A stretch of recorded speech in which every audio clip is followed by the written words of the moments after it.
Hi hello నమస్తే welcome to Uma Telugu vlogs. ఇది Wednesday morning vlog. Morning 5:30 అవుతుంది.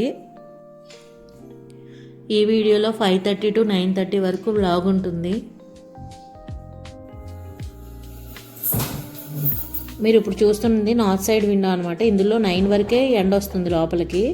మిగతా వెంటిలేషన్ అయితే ఉంటుంది కానీ డైరెక్ట్ ఎండ అయితే తర్వాత రాదు. అందుకే మొక్కలకి ఎండ తగలడం కోసం కాసేపు విండో తీసి ఉంచుతాను. మా విండోలోంచి కనిపిస్తున్న స్ట్రీట్లో చూసారా, ఒక్క పెట్ట కూడా తిరగట్లేదు.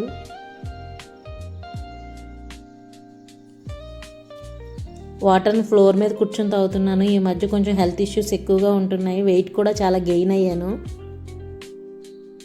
పీసీఓడితో పాటు చిన్న చిన్న హెల్త్ ఇష్యూస్ ఉన్నాయి. వాటిలన్నిటికీ నేను వెయిట్ లాస్ అవ్వాల్సిందే. లాస్ట్ 3 monthsలో నేను 8 kgs పెరిగాను. ఇక్కడ పాలక్ పన్నీర్ చేస్తున్నాను. పాలక్ పన్నీర్కి పాలకూర కట్ చేస్తున్నా. మా పిల్లలు పాలకూర ఫ్రై కానీ కర్రీ కానీ తినరు. పప్పులో వేసినా సరే పాలకూర తీసేసి ఓన్లీ పప్పు తింటారు. అందుకే నేను ఏం చేస్తాను అంటే అప్పుడప్పుడు పాలక్ పన్నీర్ లేకపోతే ఆలు పాలక్ ఇలా వండి పిల్లలకి చపాతీకి పెట్టేస్తాను. అలా అయినా కొంచెం తింటారు, లేకపోతే లంచ్ బాక్స్ వదిలేసి వస్తారు. పాలకూరను వాష్ చేసుకున్న తర్వాత ఉడకబెట్టుకోవాలి. అందులోనే 4 పచ్చిమిరపకాయలు వేసేసుకుని ఉడకబెట్టేసుకోవాలి. మోస్ట్లీ వాటర్ వంటకి నేను నైటే పట్టుకుని ఉంచుకుంటాను. నైట్ నేను పట్టుకోలేదు, అందుకే పైనుంచి వాటర్ పడుతున్నాయి చూసారా, అక్కడ ఫిల్టర్ ఉందన్నమాట, ప్యూరిఫైయర్ ఉంది. ఆ పైనుంచి పడుతున్న వాటర్ ప్యూరిఫైయర్ వాటర్ అనమాట. అది ట్యాప్ వాటర్ అనుకోకండి. నేను ఇప్పుడు బంద్ చేశాను కదా, అక్కడ ఉంది ప్యూరిఫైయర్ వాటర్. వంటకి ఎన్ని కావాలో అవన్నీ పట్టుకుని పక్కన పెట్టుకున్నాయి. ఇప్పుడు ఇవాళ లంచ్కి మళ్ళీ చపాతీయే పెడుతున్నాను. చపాతీ అయినా తింటారు, లేకపోతే బగారా రైస్ అయినా తింటారు, కానీ ఇవాళ నేను చపాతీయే చేస్తున్నా. చపాతీ ప్రాసెస్ని మీకు చెప్పాల్సిన అవసరం లేదు కదా, అందరం చేసుకునేదే కాబట్టి ఈ ప్రాసెస్ నేనేం చెప్పట్లేదు.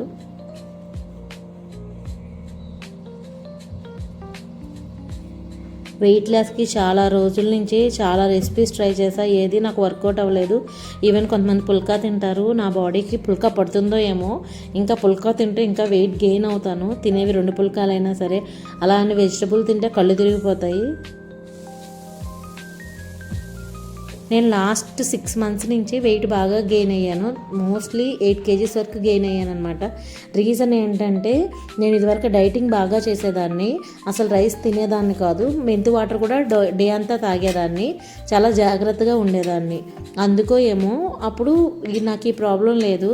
ఎప్పుడైతే నేను డైటింగ్ మానేసానో అప్పటి నుంచి పీసీఓడి పెరిగిపోయిందనమాట. అదే పీసీఓడి పెరిగిపోవడం అంటే 2 monthsకి వచ్చే పీరియడ్స్ కూడా అప్పుడు డైటింగ్ చేసినప్పుడు ఎవ్రీ 1 monthకి వచ్చేసేది. తర్వాత ఎప్పుడైతే మానేసానో అప్పుడు 4 monthsకి 3 monthsకి ఇలా రావట్లేదన్నమాట. డాక్టర్ చూపిస్తే వెయిట్ లాస్ అవ్వడం కంపల్సరీ అని చెప్పారు. ఇక్కడ మీకు ఒక టిప్ చెప్తాను. పాలకూర ఉడికిపోయిన తర్వాత వేడి వాటర్ని తీసేస్తాం కదా, హాట్ వాటర్ని, అప్పుడు వెంటనే చన్నీళ్ళు పోసేసామనుకోండి, దాని గ్రీన్ కలర్ అలా ఉండిపోద్ది అనమాట. పాలక్ పన్నీర్ కూడా చాలా గ్రీనిష్గా బాగుంటుంది. అదే కనుక మీరు ఆ హాట్ వాటర్ని తీసిన తర్వాత కోల్డ్ వాటర్ని యాడ్ చేయలేదనుకోండి, అప్పుడు కలర్ మారిపోద్ది అనమాట. అది గ్రీనిష్ గ్రే కలర్లోకి వెళ్ళిపోతుంది. ఇక్కడ మీరు గమనిస్తే నేను రెసిపీ అది క్లియర్గా చూపించట్లేదు, కానీ నేను ఏమేమి ఇంగ్రీడియంట్స్ వేసానో మాత్రం చెప్తాను. ఇక్కడ ఆయిల్ మరిగిన తర్వాత జీలకర్ర, ఆవాలు, ఒక ఇలాచి, దాల్చిన చెక్క వేసాను. వేసిన తర్వాత ఒక లవంగం కూడా వేసాను అనమాట. వేసిన తర్వాత కొంచెం ఫ్రై చేసేసుకుని, నాకు ఇంట్లో కరివేపాకు అయిపోయింది, సో నేను కరివేపాకు వేయకుండానే చేసేస్తున్నాను. మీ దగ్గర ఉంటే వేసుకోండి. ఉల్లిపాయలు, పచ్చిమిరపకాయలు అన్నీ వేసేసి కొంచెం పసుపు, ఉప్పు వేసేసి దాన్ని బాగా బ్రౌనిష్ కలర్లో వేపించేయాలన్నమాట.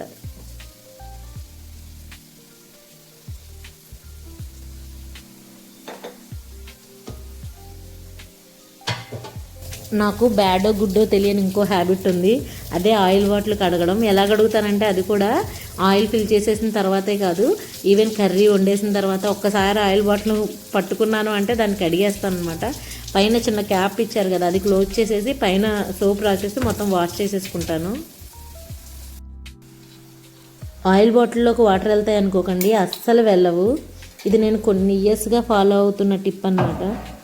మీకు కొంచెం వింతగా అనిపించవచ్చు, కానీ నచ్చితే ఫాలో అవ్వండి. ఈ ఉల్లిపాయ మొత్తం గోల్డెన్ బ్రౌనిష్ కలర్కి వచ్చేసాక చిటికెడు పెప్పరు, ఇంట్లో చేసుకున్న గరం మసాలా నేను వాడుతున్నాను. మీ దగ్గర ఏ మసాలా ఉంటే అది వాడుకోండి. గరం మసాలా అయినా చికెన్ మసాలా అయినా ఏదైనా పర్లా. ఒకవేళ మీరు రెసిపీ ఇది చేసుకోవాలనుకుంటే మాత్రమే, ఎందుకంటే వంటలు ఒక్కొక్కళ్ళు ఒక రకంగా చేస్తారు. ఎవరిని మనం జడ్జ్ చేయాల్సిన అవసరం లేదు. ఎవరి ఇంటికి టేస్ట్కి తగ్గట్టుగా వాళ్ళు చేసుకుంటాం కాబట్టి మీరు ఇలా చేయాలనుకుంటే మాత్రం ఖచ్చితంగా నేను చేస్తున్న ప్రాసెస్ని యూజ్ చేసుకోవచ్చు. మీకు ఒక క్లిప్ మిస్ చేసేసాను, నేను చెప్పడం కూడా మర్చిపోయాను. అది అల్లం వెల్లుల్లి పేస్ట్ కూడా వేసాను నేను. ఆనియన్స్ బాగా వేగిపోయిన తర్వాత పెప్పర్ వేసే ముందు 1 స్పూన్ అల్లం వెల్లుల్లి పేస్ట్ కూడా వేసాను.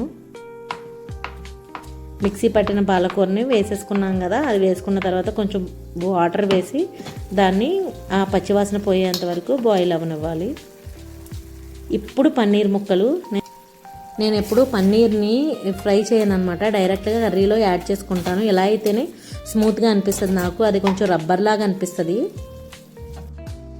ఇప్పుడు కాసేపు ఉడికిన తర్వాత 1 స్పూన్ కారం వేసుకున్నాను. ఆల్రెడీ పాలకూర ఉడకబెట్టేటప్పుడు కొన్ని 4 పచ్చిమిరపకాయలు వేసి చేసాం కదా, స్పైసీగానే ఉంటుంది.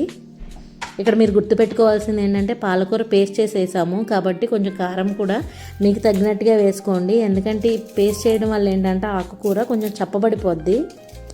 ఆకుకూరలో కూడా కొంచెం సాల్టీ ఫ్లేవర్స్ ఎక్కువగా ఉంటాయి కాబట్టి సాల్ట్ వేసుకునేటప్పుడు కూడా కొంచెం జాగ్రత్తగా చూసి వేసుకోవాలి. అన్ని కూరల కన్నా కొంచెం ఆకుకూరలు ఉండేటప్పుడు ఉప్పు తక్కువగా పడుతుంది. రాత్రి బ్రేక్ఫాస్ట్ కోసం పెసలు నానబెట్టాను. ఇప్పుడు ఆ పెసలు బాగా కడిగేసుకుని అందులో చిన్న అల్లం ముక్క, పచ్చిమిరపకాయలు, జీలకర్ర అంతే మిక్సీ పట్టేసుకోవడమే. కూర ఉడికిపోయింది. ఇందులో ఇప్పుడు 1 స్పూన్ నెయ్యి యాడ్ చేస్తున్నాను. కూర అయిపోతుంది అన్నప్పుడు అందులో 3 స్పూన్ల మేగడ యాడ్ చేస్తున్నాను. ఇది పాలపై వచ్చే మేగడ, బయట నుంచి తీసుకొచ్చిన క్రీమ్ ఏం అవసరం లేదు. దీనికే కాదు, పాలక్ పన్నీర్కైనా దేనికైనా క్రీమ్ వాడి చేసే వాటికి ఇంట్లో మేగడే బాగుంటుంది. ఒకసారి వాడి చూడండి, మీకే తెలుస్తుంది. దానికి దీనికి స్ట్రక్చర్లో కానీ టేస్ట్లో కానీ ఏమాత్రం తేడా ఉండదు. ఇది ఇంకా ఫ్రెష్గా ఉంటుంది కాబట్టి ఇంకా బాగుంటుంది.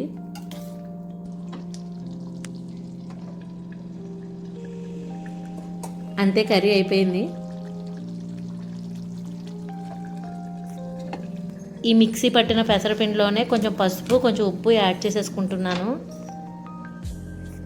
పెసరపిండిని చీలాలుగా కానీ లేకపోతే పునుకులుగా కానీ చేయాలనుకుంటే కొంచెం టైట్గా ఉంచాలి. లేదు పెసరట్టుగా అయితే కొంచెం లూజ్ చేసుకోవాలి.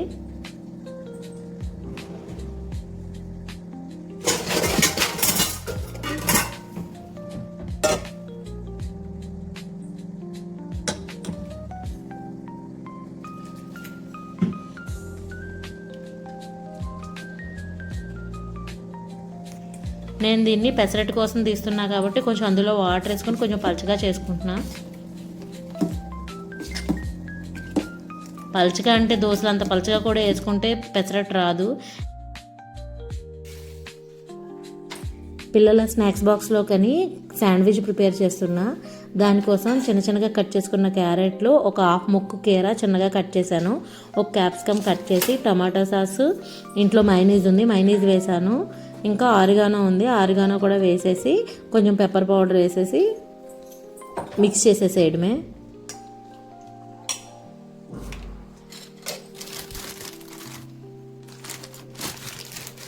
ఇప్పుడు నేను తీసుకుంటుంది నో మైదా bread. Point to be noted your honour.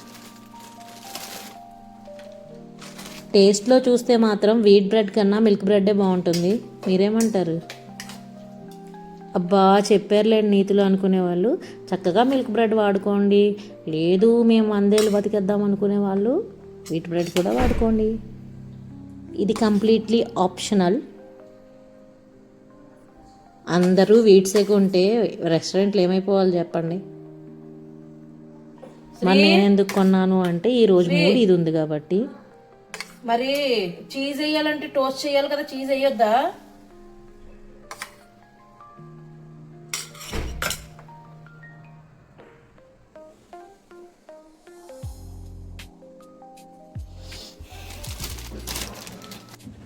ఇక్కడ మ్యాటర్ ఏంటంటే మా పెద్దదానికి బ్రెడ్ టోస్ట్ చేస్తే నచ్చదు. బయట తీసుకునే శాండ్విచ్ లాగా ఇటు అటు చివర్లు కట్ చేసి చక్కగా గార్నిష్ చేసి మరి టోస్ట్ చేస్తే చీజ్ ఎందుకు వేయలేదు అని అడిగింది. నేను ఇక్కడ మర్చిపోయాను చీజ్ వేయడం. హడావిడిలో డైరెక్ట్గా అలాగే టోస్ట్ చేసి ఇచ్చేసాను అనమాట. ఇక్కడ పని బద్ధకం వంట బద్ధకం అన్న బస్సు వచ్చేసరికి పిల్లల్ని రెడీ చేయాలన్న హడావిడి ఎక్కువైపోయింది. ఆ టోస్ట్ చేసిన ప్యాన్లోనే చపాతీలు వేపించేస్తున్నా. పిల్లల లంచ్ బాక్సుల పని అయితే అయిపోయింది. తర్వాత వాళ్ళు కూడా స్కూల్కి వెళ్ళిపోయారు. మా హస్బెండ్కి పన్నీర్ ఏ రకంగా చేసినా నచ్చదు. అందుకే రైస్లో పెరుగు కలిపి తాలింపు పెట్టేసి ఇచ్చేసా. ఆయనకే పెసరట్టు వేస్తున్నా. పల్లీ చట్నీ టమాటా చట్నీతో కుమ్మేయడమే. Thank you for watching. Please do subscribe.